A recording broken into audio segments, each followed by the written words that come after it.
আমি এখানে দাঁড়িয়ে থাকতে থাকতে কমসে কম 30-35 হাজার টাকা ইনকাম করে ফেললো চাঁদাবাজি করলো এই পুলিশগুলা। পুলিশ কি তুই ধান্দাবাজ দেখেন। এই যে আসছি বাবুরহাট নরসিংদী, এখানে গাড়িগুলা পার্কিং করানো আছে, রাস্তা একদম ফ্রি হয়েছে।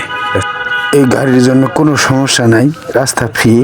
তারপরে ওই গাড়িগুলোতে টাকা নেওয়ার জন্য মামলা দিচ্ছে, রেখার বাজাচ্ছে, মানে বিভিন্ন তালবাহানা। মোট কথা পকেট বাড়ি করতে হবে, মানে রাস্তা ম্যানেজ করার কোনো প্রয়োজন নাই।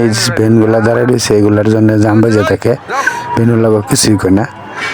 এই রাস্তার পারে গাড়িগুলো দাঁড়াইছে, এগুলোতে মানে চাঁদাবাজি করতেছে পুলিশগুলা। এই হলো বাংলাদেশের পরিস্থিতি, দেখার মতো কেউ নেই এখানে। এরকম একটা পরিস্থিতি প্রতিটা দিন এরকম। এখানে 5 দোনা কোনো গাড়ি ছাড় নাই, এরা শুধু চাঁদাবাজি আর চাঁদাবাজি করতে আছে এই পুলিশগুলা।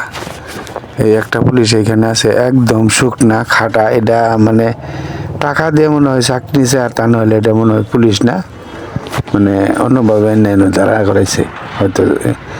হিরোইনসির মতো দেখা যায় একটা পুলিশ, একবারে শুকনা। এটা কি করে চাকরি হইলো, এই জিনিসগুলা বুঝি না বাংলাদেশের।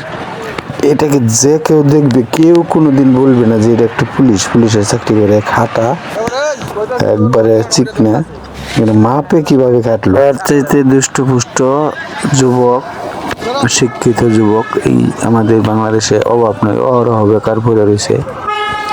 এর মনে হয় 30 লাখ টাকা চাকরি নিছে, তা নাহলে আর চাকরি কিভাবে হয়।